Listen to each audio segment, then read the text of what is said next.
السلام علیکم ورحمۃ اللہ وبرکاتہ۔ انسانی تاریخ کی پہلی لغزش، پہلا دھوکہ اور پہلا دشمن۔ یہ کہانی صرف ایک درخت کی نہیں، یہ کہانی ہے اطاعت اور نافرمانی کی، عاجزی اور تکبر کی، اور اس جنگ کی جو آج بھی انسان اور شیطان کے درمیان جاری ہے۔ یہ واقعہ ہمیں بتاتا ہے کہ شیطان نے انسان کو طاقت سے نہیں بلکہ وسوسے سے گرایا۔ تخلیق آدم آغاز امتحان۔ اللہ تعالیٰ نے جب انسان کو پیدا کرنے کا ارادہ فرمایا تو فرشتوں سے فرمایا، میں زمین میں ایک خلیفہ بنانے والا ہوں۔ آدم علیہ السلام کو مٹی سے پیدا کیا گیا، ان میں روح پھونکی گئی، اور اللہ نے خود فرشتوں کو حکم دیا آدم علیہ السلام کو سجدہ کرو۔ سب نے سجدہ کیا سوائے ایک کے، اور وہ تھا ابلیس۔ ابلیس کا انکار تکبر کی بنیاد۔ ابلیس نے سجدہ کرنے سے انکار کیا۔ اس نے کہا، میں اس سے بہتر ہوں، تو نے مجھے آگ سے پیدا کیا اور اسے مٹی سے، میں سجدہ نہیں کروں گا۔ یہ پہلا تکبر تھا، یہ پہلا نسلی غرور تھا، یہ پہلی نافرمانی تھی جو دلیل کے ساتھ کی گئی۔ یہیں سے شیطان مردود ہوا۔ آدم علیہ السلام اور حوا جنت میں۔ اللہ تعالیٰ نے آدم علیہ السلام اور ان کی زوجہ کو جنت میں بسایا۔ فرمایا، تم دونوں جنت میں رہو اور جہاں سے چاہو کھاؤ، مگر اس درخت کے قریب نہ جانا۔ یہ حکم آزمائش تھا، یہ حکم آزمائش بن چکا تھا، لیکن جنت کی نعمتیں بے شمار تھیں۔ ابلیس کی پہلی سازش۔ ابلیس نے یہاں زور نہیں آزمایا، اس نے حکمت فریب استعمال کی۔ قرآن میں ارشاد فرمایا گیا، پس شیطان نے ان دونوں کو وسوسہ ڈالا۔ وہ سیدھا منع نہیں کرتا، وہ شک ڈالتا ہے۔ ابلیس نے کہا، تمہارے رب نے اس درخت سے اس لیے روکا ہے کہ کہیں تم فرشتے نہ بن جاؤ یا ہمیشہ جینے والے نہ ہو جاؤ۔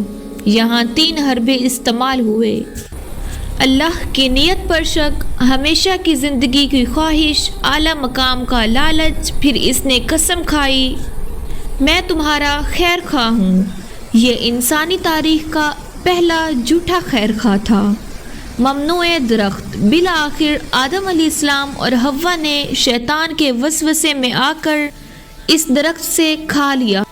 قرآن نہ الزام لگاتا ہے، نہ کردار کشی کرتا ہے، یہ صرف انسانی کمزوری تھی، شعور کی بیداری۔ جیسے ہی انہوں نے کھایا، ان پر ان کی شرمگاہیں ظاہر ہو گئی۔ یہ صرف جسمانی پردہ نہیں تھا، یہ اطاعت کے لباس کے اترنے کا اعلان۔ انہوں نے فوراً جنت کے پتے اوڑھنے شروع کیے۔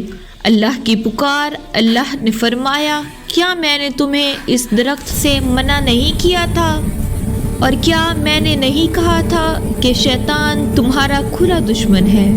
یہ سوال سزا کے لیے نہیں بلکہ شعور کے لیے تھا۔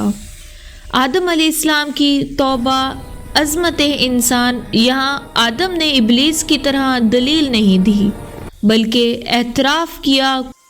قرآن میں فرمایا گیا، پھر آدم نے اپنے رب سے کچھ کلمات سیکھے اور اللہ نے ان کی توبہ قبول کر لی۔ وہ کلمات تھے، ہمارے رب، ہم نے اپنی جانوں پر ظلم کیا، اگر تم نے ہمیں معاف نہ کیا تو ہم نقصان اٹھانے والوں میں سے ہوں گے۔ یہ ہے انسان اور شیطان میں فرق۔ زمین پر نزول، سزا یا مشن۔ اللہ نے فرمایا، تم سب زمین پر اترو، وہاں تمہارا ٹھکانہ اور سامان ہے۔ یہ جلاوطنی نہیں، یہ خلافت کا آغاز تھا۔ زمین امتحان گاہ بن گئی۔